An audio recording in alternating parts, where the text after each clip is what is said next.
lupa subscribe, like, and share. Ini yang hari ini kita lupakan dan tidak pernah dibuka lagi sejarah ini, sehingga orang Islam sekarang merasa minder, dikit-dikit dituduh radikal, dengkul.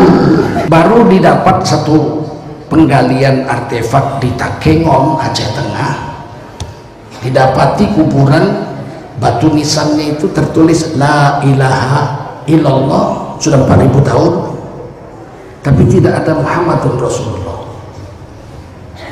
Bulan lalu saya ke sana, bupatinya bilang La ilaha illallahnya ada, Muhammadun Rasulullahnya nggak ada.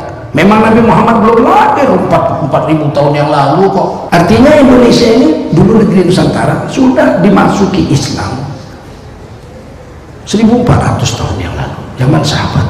NKRI ini yang disebut negara Nusantara itu sudah ada 200 kerajaan Kristen belum ada, Belanda yang bawa masuk kok. Undang-undang dasar yang dicoret 7 katanya. Semestinya ketuhanan, Pancasila 1, ketuhanan, dengan kewajiban menjalankan syariat Islam bagi pemeluk-pemeluknya, 7 kata itu. Tapi di lobi di luar sidang, Bung Karno lobi. Jadi yang bikin NKRI itu tokoh Islam. PKI aja ini yang nggak suka sama Islam, betul? Karena semua Quran dibakar komunis, ulama-ulamanya direbus hidup-hidup. Ini ngerinya komunis. Saya lihat langsung. Hari ini orang mulai memelintir sejarah dengan mengatakan komunis itu tidak kejam. Gila bener. Di mana komunis tidak kejam? Indonesia. Kapan komunis baik? Mana ada PKI baik? Sekarang aja Cina ini menutup-nutupi virus corona ini. Berapa banyak katanya yang sakit dibunuh aja. Dan saya sudah ke Cina, sudah keliling Cina saya. Jangan lupa subscribe, like, and share. Warahmatullahi wabarakatuh.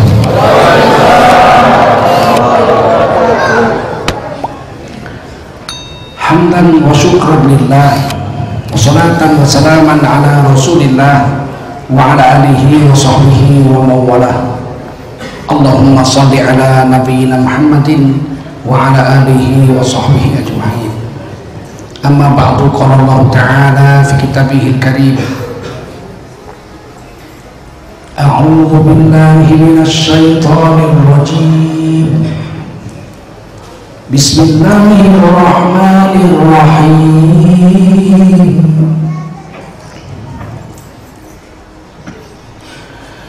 Ma kana Muhammadun aba ahadin min rijalikum walakin Rasulullah wa khataman nabiyyin wa kana Allahu bikulli syai'in alima.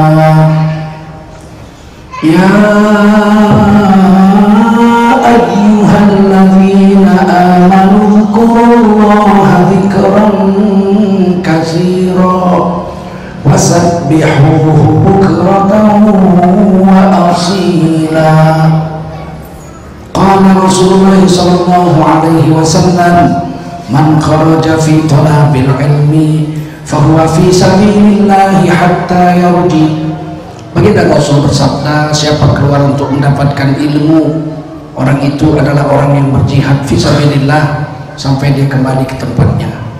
Mudah-mudahan kita semua mendapatkan pahala jihad dari Allah SWT. Amin. Sadaqallahul azim wa sadaqa rasuluhun nabiyul karim wa nahnu ala dhalika minasy syahidin wasyakirin walhamdulillahi rabbil alamin. Para ulama, tuan-tuan guru yang mulia, para umarok yang berhadir dan memuliakan Allah SWT, bapak-bapak, ibu-ibu, saudara-saudara sekalian, jemaah Masjid Al-Falah, Jalan Murni, Tanjung Rejo yang dimuliakan Allah SWT. Wajiblah kita bersyukur pada Allah SWT. Salawat dan salam kita sampaikan untuk baginda Rasulullah SAW. Negara Kesatuan Republik Indonesia ini sudah berdiri 74 tahun. Sudah berlangsung pergantian presiden berkali-kali.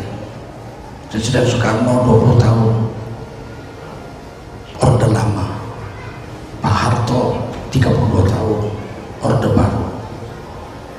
Pak Habibie 2,5 tahun, 2 tahun. Gus Dur pun separuh hanya 2,5 tahun. Diteruskan oleh Ibu Megawati, Orde Reformasi. Pak SBY 10 tahun. Pak Jokowi 5 tahun, masuk periode kedua sekarang. Sebelum Indonesia berdiri, negeri ini disebut negeri Nusantara. Orang Jawa menyebutnya Al-Jawi, orang Arab. Orang Arab menyebut Nusantara ini Al-Jawi.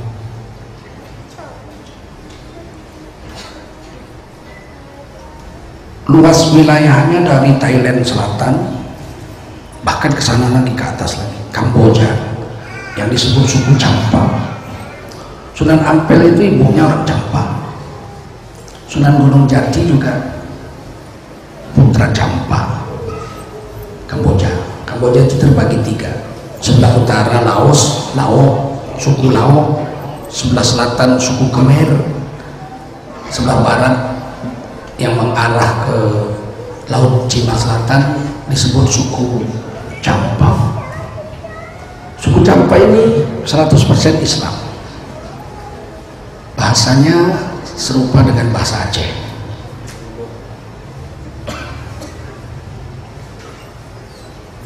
Waktu Khmer Merah komunis di bawah pimpinan Pol Pot membunuh orang 3 juta orang Kamboja, orang Islam yang terbunuh itu 700.000 dari 3 juta orang. Dan saya sudah 2 kali ke sana. Waktu saya ke sana itu masih bergejolak perang. Tidak ada orang laki-laki di Champa sebaya saya waktu itu, tidak ada. Anak-anak umur 7 tahun, 6 tahun, atau kakek-kakek umur 60-70 tahun. Yang sebaya saya itu dibunuh 700.000 orang. Al-Quran yang saya bawa itu setiap hari dibawa keliling, dicium, karena semua Quran dibakar komunis. Ulama-ulamanya direbus hidup-hidup.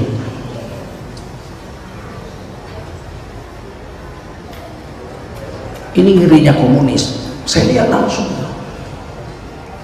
10 tahun kemudian saya datang lagi.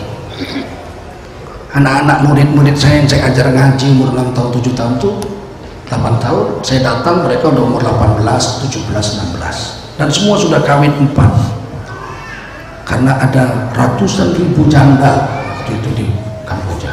Saya diminta kawin lagi 3 lagi, saya nggak berani saya karena saya pegawai negeri. Kalau saya pegawai negeri, saya balik-balik lagi sana nggak ada waktu, duit juga nggak ada. Pegawai negeri waktu itu gaji saya cuma 57.000. Saya dosen di USU. Kalau saya kawin, saya bilang kita punya anak, saya nggak bisa urus. Jadi saya nggak mau. Hari ini orang mulai memelintir sejarah dengan mengatakan komunis itu tidak kejam. Gila bener. Di mana komunis nggak kejam? Cina hampir 100 juta orang dia bunuh selama komunis berkuasa. Rusia sama saja. Albania, Tajikistan, Uzbekistan, habis semua itu. Indonesia, kapan komunis baik? Tahun 48 dia bunuhi santri-santri di Madiun. Tahun 65 dia bunuhi santri-santri, jenderal-jenderal, ulama-ulama dia bunuh. Hari ini mau diungkapkan, katanya mau diungkapkan kebohongan. PKI itu korban. Siapa bilang korban? Pengkhianat, betul? Mana ada PKI baik? Sekarang aja Cina ini menutup-nutupi virus corona ini. Berapa banyak katanya sakit dibunuh aja. Nggak perlu diobat, bikin habisin duit aja, udah sakit suntik mati aja. Apa nggak kejam itu? Dan saya sudah ke Cina, sudah keliling Cina saya. Waktu negeri ini disebut negeri Nusantara, agama sudah ada di sini. sudah datang sini, punya kerajaan-kerajaan di Jawa, kerajaan Hindu banyak sekali di Jawa. Di Sumatera ada, seperti misalnya di Aceh, sana ada Puri. Puri itu kuilnya orang Hindu, 3 tingkat. Tingkat pertama besar, lebar, tingkat kedua lebih kecil, tingkat ketiga lebih kecil, 3 tingkat. Kemudian Raja Indrapuri itu masuk Islam.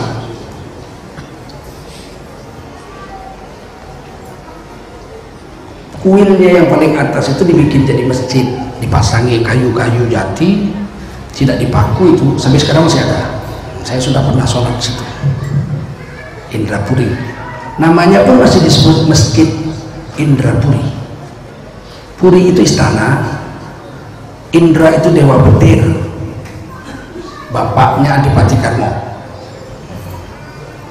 dewa Indra, dewa petir. Menurut kepercayaan Hindu. Buddha juga ada di Indonesia. Candi Borobudur itu candi Buddha. Itu abad ke-8, berarti sudah 1200 tahun sebelum Indonesia merdeka. Dibuat oleh dinasti Samaratungga, dinasti Salendra. Di Sumatera Hindu ada, tapi Buddha tidak ada. Saya baca katanya Candi Muara Takus di Kampar, Riau, Candi Buddha. Saya ke sana, tidak ada sepotong pun candi itu memelihara satu patung Buddha pun, tidak ada. Mau besar, mau kecil, tidak ada. Tidak ada satu pun patung Buddha di Muara Takus. Candi Portibi di Mendeling, di Padang Lawas, itu juga disebut katanya Candi Buddha. Saya lihat tidak ada sepotong pun di situ ada patung Buddha, nggak ada.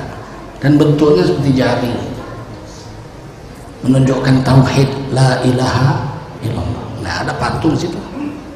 Saya pergi ke Muara Jambi, katanya itu Candi Buddha peninggalan Sriwijaya. Saya lihat candi-candi, tidak ada sepotong pun patung Buddha di situ.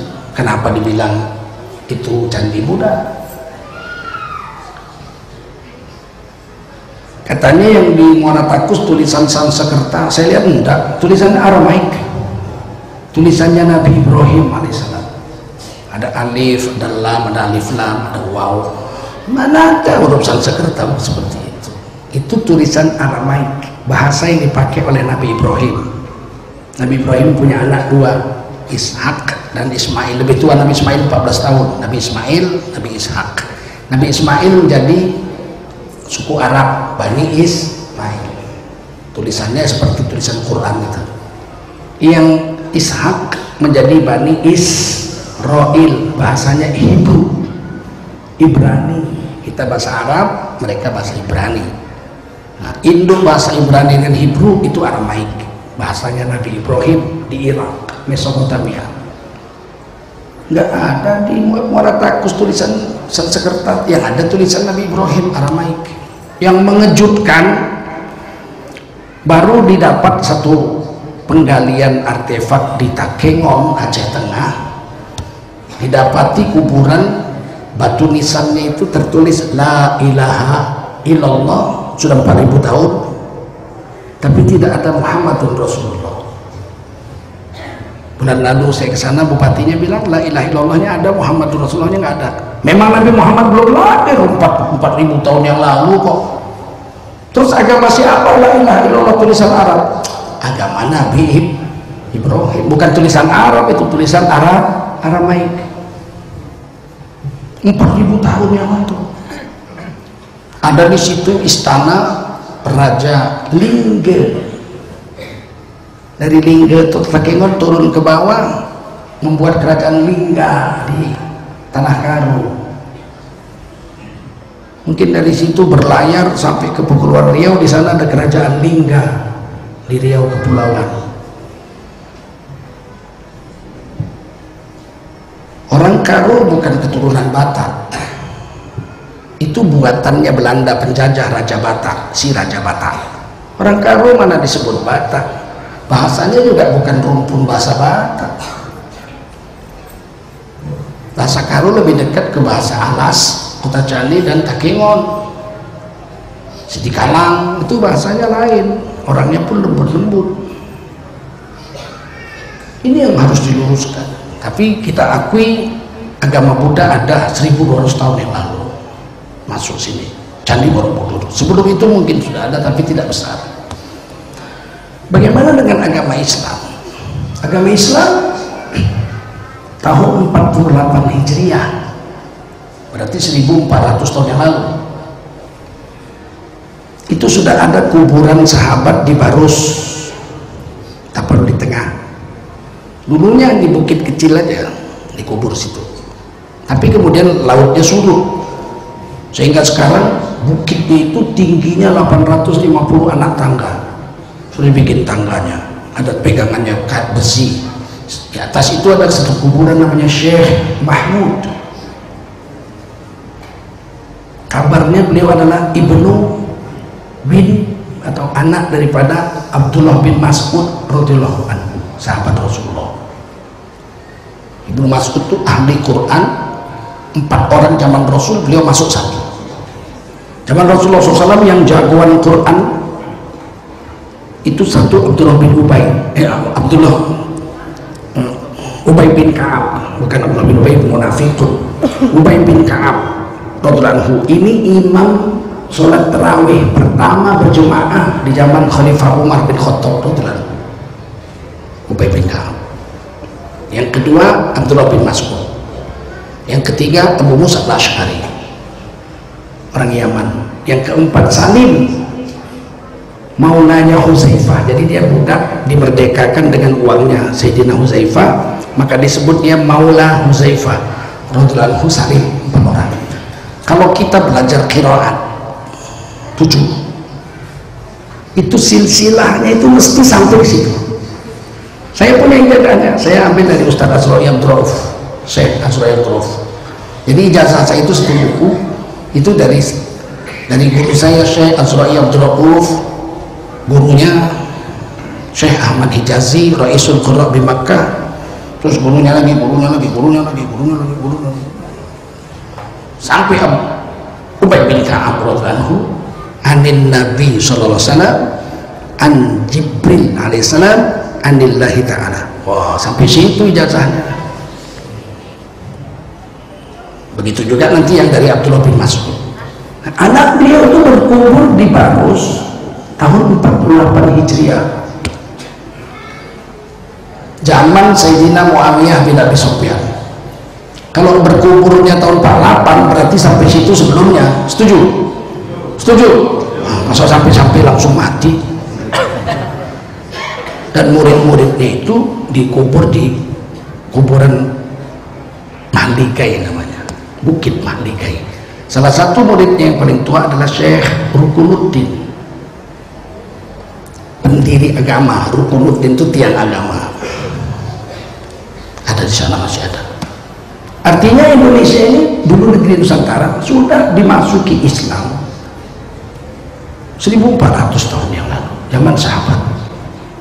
Sekarang 1441, beliau tahun 48 sudah wafat, ya kan? 1390 sekian tahun yang lalu, 14 abad yang lalu. Adapun kerajaan Islam yang pertama berdiri di Nusantara ini adalah kerajaan Samudra Pasai di Gedong, Aceh Utara. Gedong. Yang pertama namanya Malikus Saleh, yang kedua anaknya Malikus Zohir, yang ketiga Malikus Zohir II.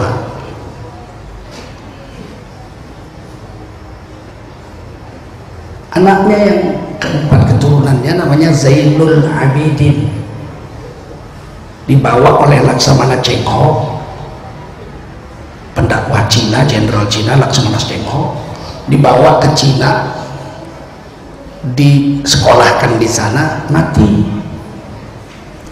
Di dalam sejarah Cina ditulis namanya Raja Samudra Pasai, anaknya Pangeran Mahkota, namanya Cainuli Apitingki. Cainuli Apitingki. Orang Cina mana bisa bikin Zainul Abidin, tidak bisa. Zainul Abidin ditulis Cainuli Apitingki. Kalau saya Zulkarnain itu ditulis Culukalanaini. Kalau nama saya ditulis pakai bahasa Cina, Culukalanaini. Zulfikar itu kalau tulis bahasa Cina, Culupikala. Culupikala. Ada ditulis sejarahnya. Dan orang-orang soleh ini, raja-raja ini, ketika terjadi tsunami, saya ke sana. Itu dari laut Aceh Utara itu sekitar mungkin 6 atau 9 km ke arah darat, habis rumah-rumah hancur, tiang listrik hilang. Nggak main-main itu waktu itu, tiang listrik pun hilang. Rumah-rumah rata dengan tanah hancur. Itu komplek kuburan itu ada 3, 4 dengan cucunya Nafisa, ada 4. Ini rumah-rumah hancur itu, tiang-tiang listrik hancur. Pas di tembok kuburan ini ada besi, tsunami-nya belok ini, sehingga kuburan itu tidak ada satupun yang rusak kena tsunami. Saya ke sana, terjadi tsunami, kami ke sana. Ini orang soleh, kuburannya pun nggak berani, tsunami mengganggunya. Yang lebih hebat Syahwala, 400-an tahun yang lalu. Nama beliau Syekh Abdul Rauf Al-Fansuri As-Sikili. Beliau berangkat ke Mekah lewat Barus itu disebut Fansur. Barus waktu itu ke wilayah kekuasaan Aceh. Berangkat, dari situ kuburannya itu ada kapal mungkin 5 kali masjid ini, di tengah laut kapal listrik itu berdiri. Ini kuburan Syahwala, diloncati air ini, sehingga tidak ada satupun yang rusak pagar-pagarnya, nggak kena tsunami. Siapa saya? Abdul Rauf Al-Fansur, mufti kerajaan Aceh. Beliau menulis Quran dengan tangannya. Qurannya masih ada disimpan di Aceh, dan beliau mengarang sebuah tafsir namanya tafsir Baidowi Melayu, segini besarnya. Saya masih punya, saya sudah 400 tahun saya masih punya. Tulis di situ, kuburannya masih ada, kitab yang ditulis tangannya masih ada, tafsirnya masih ada, dicetak di Mesir. Itu zaman Iskandar Muda tahun 1500-an. Tapi Samudra Pasai itu zaman Ibnu Battuta. Ibnu Battuta sempat sampai di Samudra Pasai menulis sejarah. Saya sampai di Samudra, bahasa Arab, dalam Rihlah Battuta. Saya sampai di Samudra, saya sholat Jumat jalan kaki dengan Raja Pasai bermadhab Imam Syafi'i. Sholat Jumatnya azan 2 kali, bermadhab Imam Syafi'i. Setelah selesai sholat, pulangnya naik gajah. Jadi perginya jalan kaki, pulangnya naik gajah. Dan saya dijamu makan oleh Sultan Malikus Zohir, Sultan Aceh, yang disebut Samudra, ditulis bahasa Arab Sumudra. Raja pertamanya namanya Merah Silu. Merah Silu masuk Islam, kemudian dilantik oleh Sultan Khalifah Islam di Mekah menjadi Khalifah di Sumatera. Namanya diganti serupa dengan Khalifah Islam di Mekah waktu itu, Malikus Saleh, Malik As-Saleh. Jadilah di Samudra Pasai rajanya sama, Malikus Saleh. Namanya Merah Silu, tapi sama Malikus Saleh dengan yang di Mekah sana, Khilafah Islam, Khalifah Islam. Yang hebatnya Sultan Jogja. Sultan Jogja yang pertama namanya Hamengkubuwono I. Ketika Kongres Umat Islam yang ke-6 5 tahun yang lalu di Yogyakarta, Sultan Hamengkubuwono X berpidato. Beliau mengatakan Sultan Hamengkubuwono I, buyutnya beliau, itu dilantik menjadi sultan di tanah Jawa oleh Khalifah Islam di Mekah. Dikasih 2 bendera,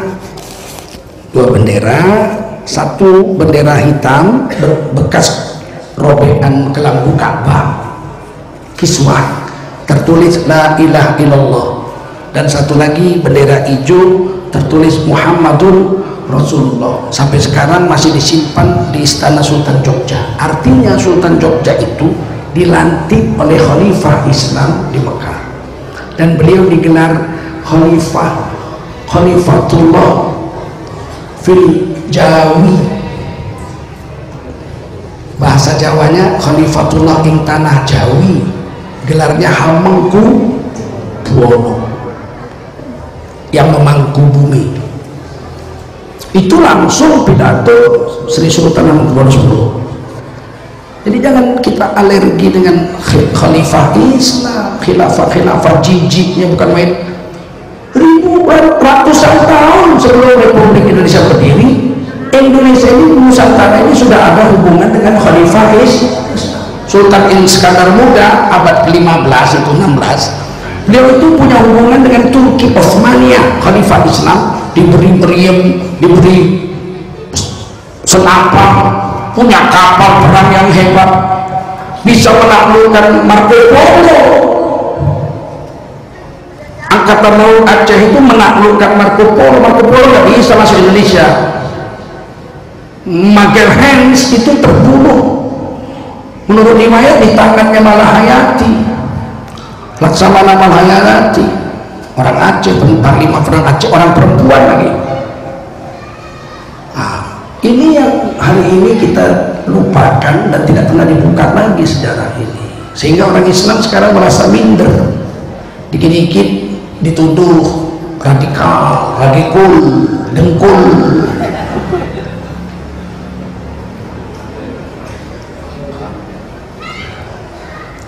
Ketika Indonesia merdeka, di Indonesia ini sudah ada 200 kerajaan Islam.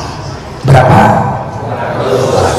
Dari Aceh sampai Raja Ampat Papua. Jadi Papua itu rajanya namanya Raja Ampat. Itu Islam sampai sekarang, cicit-cicitnya masih Islam. Siapa mengislamkan Indonesia Timur? Iskandar Muda, dia kirim kapal sampai sana, diislamkan. Itu Maluku semua itu diislamkan. Sampailah Raja Ampat Papua diislamkan. Ada masjid di sana. Lebih 400 tahun yang lalu dibangun. Orang Arab menyebutnya Irian. Urian itu artinya telanjang.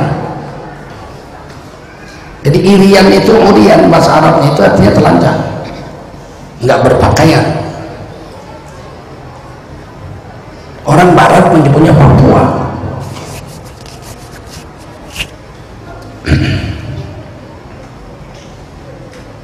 Ada 200 kerajaan Islam di Indonesia yang sebagian besar berperang melawan Belanda.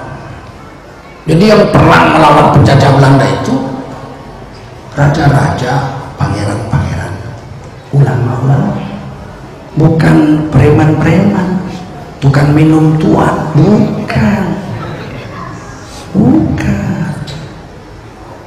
orang-orang kaya. Sultan Hasanuddin, betul, Pangeran Hidayatullah, Pangeran Antasari, betul, Sultan Mahmud Badarudin, Sultan Iskandar Muda melawan Portugis, Sultan Pangeran Diponegoro, betul nggak? Atau ulama, tuanku Imam Bonjol, tuanku Nandrenceh, tuanku Rao, tuanku Tambusai, Panglima Polim, Tengku Cikditiro, Teku Umar Johan Malar, itu anak raja, gelarnya Teku. Teku itu raja, betul? Bukan orang kiri-kiri. Mereka melawan Belanda bukan supaya dapat makan, nasi bungkus campur kuas, bukan. Mereka melawan Belanda bukan supaya kaya, mereka sudah kaya, betul? Mereka melawan Belanda itu bukan supaya dapat istana, mereka sudah punya istana. Mereka melawan Belanda bukan supaya mereka berkuasa, mereka sudah sultan, sudah berkuasa. Sebelum Belanda datang mereka sudah sultan. Paham? Terus ditanya, kenapa mereka perang melawan Belanda?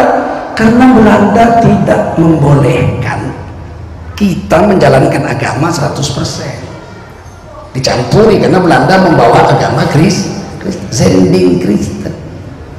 Yang kedua, kita nggak boleh jual hasil bumi kita langsung ke luar negeri, padahal ribuan tahun, ratusan tahun kita langsung jual. Fir'aun datang ke Barus beli emas, beli getah damar, beli kapur Barus, kita langsung jual sama Fir'aun. Kita punya raja Nabi Sulaiman ambil emas 400 peti, kita kirim. Ada raja Gunung Opir mana, kirim. Sehingga Fir'aun itu beli emas, maka kita Sumatera ini disebut pulau emas. Rasulullah menyebutnya Sumudra. Orang-orang pedagang asing zaman dulu menyebutnya Suwarna Dwipa. Apa? Suwarna Dwipa itu artinya pulau emas. Kalau Jawa disebut Jawa Dwipa, pulau padi. Kalau kita Sumatera disebut Suwarna Dwipa atau Suwarna Bumi, bumi emas. Memang emas banyaknya di Sumatera. Fir'aun juga membeli kapur Barus dari Sumatera untuk memumi raja-raja Fir'aun yang mati. Bahasa Arabnya kafur, diambil dari bahasa Melayu. Kemungkinan besar di dalam Al-Quranul Karim satu-satunya kata yang berasal dari bahasa Melayu Indonesia kafur. Dalam surah Ad-Dahri, kafuro, kafur itu bahasa kita satu-satunya. Jadi negara kita ini, wilayah negeri kita ini sudah dikenal oleh orang Timur Tengah 4.000 tahun yang lalu lebih. Bukan kaleng-kaleng ini negeri ini. Paham? Sehingga ketika Belanda datang, kita lihat barisan yang menentang penjajah Belanda itu umumnya raja-raja Melayu, raja-raja Islam, sultan-sultan, pangeran-pangeran, ya kan? Atau ulama-ulama, semuanya.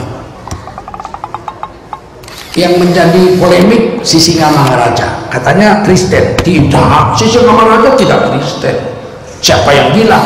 Dibantah oleh almarhum Muhammad Said di Waspada. 7 hari berturut-turut ditulis, hari ke-8 dilarang oleh Jenderal Panggabean, nggak boleh ditulis lagi. Itu langsung saya dengar dari kuping saya nih dengan almarhum Muhammad Said, pimpinan Waspada waktu itu. Sisingamangaraja tidak Kristen. Sisingamangaraja itu orang yang sudah masuk Islam. Bahasa Arabnya, bahasa Bataknya Marsadat. Apa namanya? Marsadat. Apa namanya? Marsadat. Sudah bersyahadat. Sudah bersyahadat, bahasa Bataknya Marsadat. Dan dia diangkat menjadi seorang mu'alim, permalim. Apa namanya? Permalim. Diangkat jadi mu'alim. Pakaiannya pakai serban jubah, tongkat hitam panjang, istrinya pakai baju cadar hitam. Tidak makan babi, tidak makan anjing. Malam sore-sore zikir la ilaha illallah, la ilaha illallah. Ini saya tahu waktu saya baru nikah dengan istri saya. Istri saya pakai cadar, mungkin termasuk kelompok wanita pertama pakai cadar di Medan lah, istri saya. Kami naik sudaku,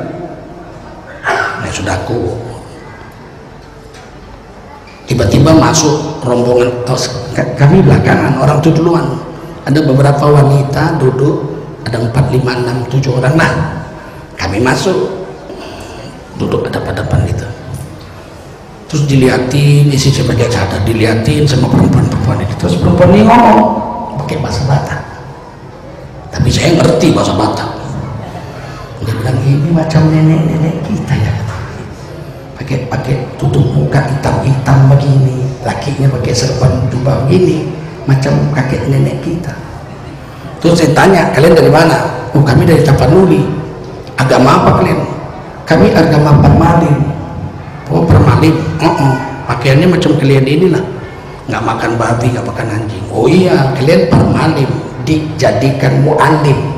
Dijadikan mu'alim, bahasa Bataknya Parmalim. Parmitu, minum tua, Parmitu, ya kan? Jadi peminum tua, mitu itu singkatan dari minum tua. Orang yang hinung tuak namanya parnidu. Orang yang alim disebut parmalim. Yang sudah marsadat, sudah bersyahadat. Ketika datang kebakaran istana Sisingamangaraja 11, bapaknya yang 12, yang 12 kan dari pahlawan tuh. Istana Singamangaraja 11, ternyata lambang negaranya itu ditulis pakai huruf Arab. Saya tanya juru kuncinya, apa ini bacaannya ini? Nggak tahu kami Pak. Apa? Itu lukisan itu. Nggak tahu ini bacanya? Nggak tahu. Ini tulisannya, lihat, mim waw lam alif nun alif maulana kaf waw ku ta alif ta nun alif na maulana kutana, kan bulat gitu, maulana kutana. Apa artinya itu? Kepala negara, kepala negara. Maulana kepala, kuta itu kota, negeri, nanya kepala negaranya. Mereka pun nggak tahu, nggak ngerti. Saya ceritakan sama Kiai Haji Ma'ruf Amin, Permalim itu bukan Kristen, sudah masuk Islam tapi belum ngerti sholat, belum ngerti zakat, baru ngerti zikir-zikir. Di lambang negaranya ditulis Maulana Kutana. Waktu kampanye beliau sengaja pergi ke Bengkara mau membuktikan tulisan Maulana Kutana itu aja.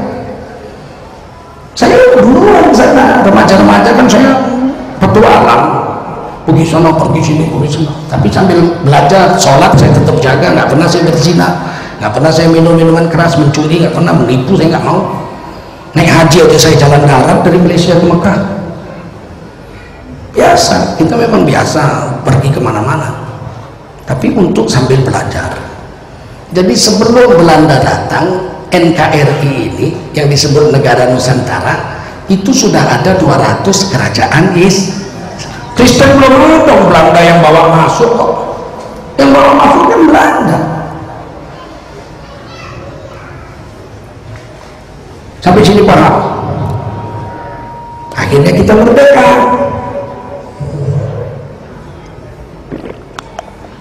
17 Agustus 1945 kita merdeka. 18 Agustus 1945 dibacakanlah dasar negara kita. Undang-undang dasar kita adalah Undang-Undang Dasar 1945 dengan falsafah negara Pancasila. Di pembukaan Undang-Undang Dasar yang dicoret 7 katanya, semestinya ketuhanan, Pancasila 1, ketuhanan, dengan kewajiban menjalankan syariat Islam bagi pemeluk-pemeluknya. 7 kata itu. Tapi di lobi di luar sidang, Bung Karno lobi, Ki Bagus Hadikusumo dari Muhammadiyah di lobi Hasyim Asy'ari dari NU di lobi. Bagaimana kalau bisa 7 kata itu dicoret? Karena Dr. Maramis, Kristen dari Indonesia Timur, keberatan kalau ada kata-kata ketuhanan dengan kewajiban menjalankan syariat Islam bagi pemeluk-pemeluknya. 7 kata itu keberatan. Kalau itu terjadi, Indonesia Timur pisah, mereka menjadi negara Indonesia Timur, sedangkan kita menjadi negara Indonesia Barat. Barat itu dari Aceh sampai ke Banyuwangi. Karena nyebrang ke Bali, orang Bali nggak mau. Akhirnya diambil jalan tengah, oke, dibuang itu 7 kata. Dengan kewajiban menjalankan syariat Islam bagi pemeluk-pemeluknya dibuang, tapi ditambahi ketuhanan yang maha esa. Kita mau. Kenapa? Karena ketuhanan yang esa itu ayat Al-Quran, qul huwallahu ahad, dan ayat yang lain, wa ilahukum ilahu wahid. Tuhanmu adalah Tuhan yang esa. Terima. Jadilah Indonesia. Falsafah negaranya Pancasila, undang-undang dasarnya Undang-Undang Dasar 1945, semboyannya Bhinneka Tunggal Ika, bentuk negaranya Negara Kesatuan Republik Indonesia. Merdeka. Kita terima, kita buat kesepakatan, maka Indonesia disebut Darul Ahad. akdi wasyahadah, negeri dengan kesepakatan dan pengakuan kesaksian, berdiri. Tapi sayangnya dalam perjalanan sejarah Bung Karno menyimpang. Pancasila dijadikan Trisila, kemudian dijadikan Ekasila, negara kita dijadikan negara Republik Indonesia Serikat, timbullah negeri-negeri Republik Pasundan, Republik Maluku Selatan, muncul Republik macam-macam. Oleh Muhammad Nasir, tokoh masyumi Majelis Syuro Indonesia, didatangi tokoh-tokoh kembali, bagaimana kalau kita bikin kembali negara kesatuan Republik Indonesia. Jadi yang bikin NKRI itu tokoh Islam, pemenang pemilu bersama dengan Partai Nasional Indonesia, disebut Majelis Syuro Indonesia, disingkat Partai Masyumi. Yang membuat kembali dari NKRI ini orang Islam, tokoh-tokoh Islam. Kok sekarang dicurigai orang Islam mau berkhianat kepada NKRI? Sontoloyo ini orang. PKI aja ini yang nggak suka sama Islam, betul? Betul.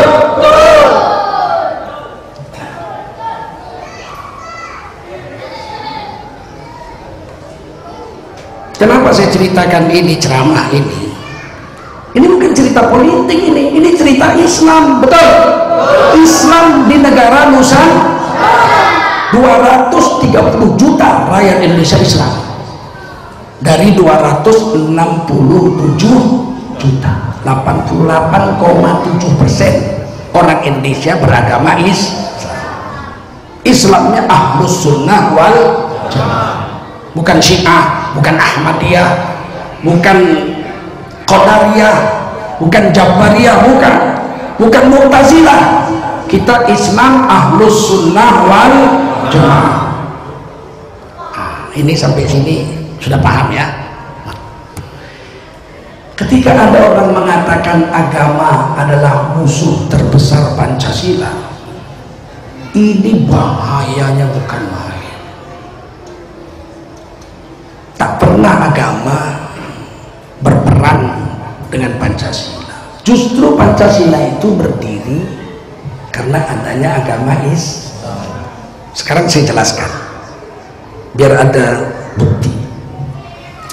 Sila Pancasila itu 5. Yang pertama, ketuhanan yang Maha Esa. Wa ilahukum ilahu wahid, qul huwallahu ahad. Mana mungkin orang Islam melawan itu? Melawan qul huwallahu ahad, murtad dari Islam. Setuju?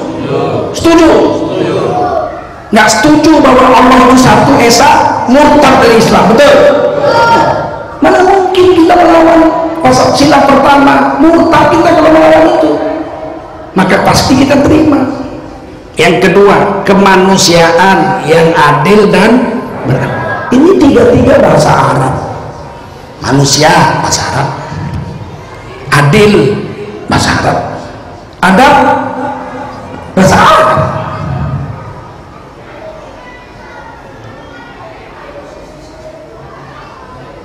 Mana mungkin orang Islam menolak itu? Masa iya kita menolak keadilan, sedangkan berbuat adil dalam Islam hukumnya dibaca khutbah Jumat setiap Jumat.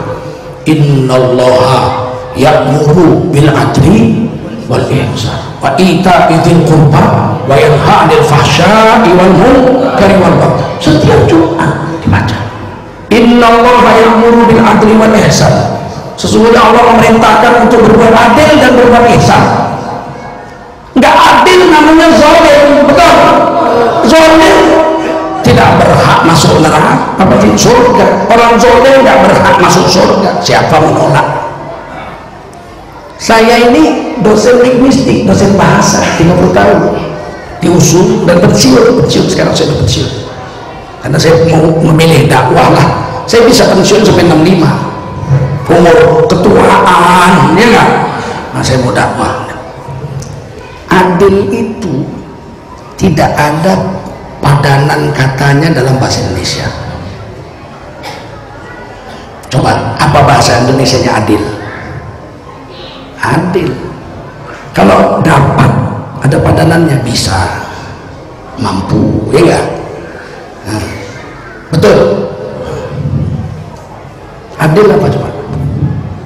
Nggak ada. Apa bahasa Bataknya adil? Bahasa Bataknya adil, adil. Kaikin bahasa Karuna adil, bahasa Karuna adil, adil. Jawa ini adil apa? Bahasa Jawa ini adil itu ya adil. Anak kecil orang awal adil, kecil orang awal adil itu adil juo. Nggak ada bahasa Indonesia nya adil. Secara ilmu linguistik, ilmu bahasa, kalau kata-katanya nggak ada, itu pasti bendanya nggak ada. Kalau kata-katanya nggak ada, pasti bendanya tidak. Kalau kata-katanya ada, meskipun kita seumur hidup nggak pernah jumpa, nggak pernah lihat, tapi pasti ada. Kenapa? Karena kata-katanya ada. Kalau kata-katanya ada, pasti bendanya ada. Tapi saya nggak pernah jumpa, kami semua nggak pernah jumpa. Ya nggak jumpa, tapi ada. Contoh, naga. Apa? Naga. Pernah jumpa naga? Yakin ada nggak? Ada, karena semua kata-katanya ada. Bahasa Indonesianya naga, bahasa Bataknya ulo nagodami. Betul nggak? Bahasa Jawanya ulo. Bahasa Inggrisnya dragon, bahasa Cinanya lion. Kalau ada kata-katanya pasti bendanya ada. Kalau kami sudah jumpa ular naga, sudah bapak saya lihat langsung, saya lihat fotonya di Bagan Siapi-api, keluar dari Bagan Siapi-api Rokan Hilir ada pulau namanya Pulau Halang. Di situ 100% Cina, karena mereka yang menemukan pulau itu. Ibu saya anak Cina dari Bagan Siapi-api. Masa saya nggak tahu sejarahnya ibu saya? Nah, waktu bapak saya nikah di sana, itu ada ular naga bertapa di pulau, kata orang Cina-Cina situ, mau turun ke laut, tapi katanya umurnya belum cukup, disambar petir, mati di pantai. Tanduknya udah keluar, memang ada tanduknya, tapi tanduknya belum keras, kakinya 4, mati. Di foto bapak saya di situ, foto situ, sehingga orang-orang Pulau Halang sampai sekarang masih, mungkin fotonya masih ada di situ. Yakin ada ular naga? Kita nggak pernah jumpa. Sekarang saya tanya, ular naga ada nggak? Ada, karena ada kata-katanya. Sekarang saya tanya, siapa yang pernah lihat kentut? Ada yang pernah lihat kentut? Kentut ada apa enggak? Ada. Kenapa ada? Karena ada kata-katanya. Bahasa Melayunya kentut, bahasa Jawanya entut, bahasa Minangnya kantui.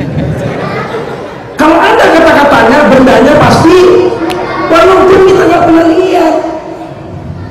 Paham? Malaikat ada nggak? Pernah lihat malaikat? Ada nggak? Jin ada nggak? Pernah jumpa jin? Tapi ada. Paham? Adil tidak ada bahasa Indonesianya. Berarti negeri Nusantara ini tidak mengenal adil sebelum orang Islam datang membawa apa itu adil.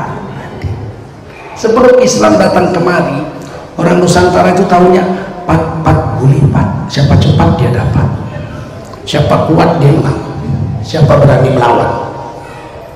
Itu di Betawi ada pendekar namanya Jampang, asal dia mau bidik orang diambilnya aja, melawan lakinya dibunuhnya. Si Jampang, siapa berani melawan dia jagoan, terakhir ditembak Belanda dia mati.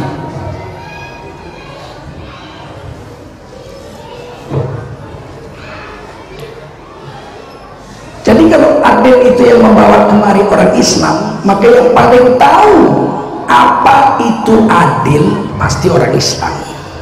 Setuju? Kata Nabi, adil itu meletakkan sesuatu pada tempatnya. Meletakkan sesuatu pada tempatnya. Kalau kita mau makan, kawan-kawan kita datang ke rumah saya 5 orang mau makan siang, saya bilang sama istri siapkan makanan. Oke, istri saya keluarkan nasi di dalam bakul dari bambu, harganya cuma 7.000. Semua kawan saya makan lahap, karena nasi itu diletakkan di bakul dan bakul itu memang tempat nasi. Minggu depan saya bilang, istriku, ini ada 3 orang direktur saya mau makan, singgah ke rumah, masakanmu enak, jadi dia mau makan sini. Oh siap. Istri saya mikir, kalau kemarin kawan-kawan kerja, kalau ini bos-bos, maka istri saya merasa malu menghidangkan nasi pakai bakul murah 7.000. Maka dia pergi beli tempat nasi dari keramik, namanya Bisport. Apa namanya? Bisport. Keramik dibeli di apotek, tapi namanya Bisport. Diletakkan nasi di atas Bisport, silakan makan. Mau makan nggak? Kata bos saya, ini tempat kencing, tapi baru dibeli dari apotek, belum dipakai, mau nggak? Baru, mau nggak? Nggak mau, karena memang bukan tempatnya, tidak adil kamu.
Jangan lupa subscribe, like, and share.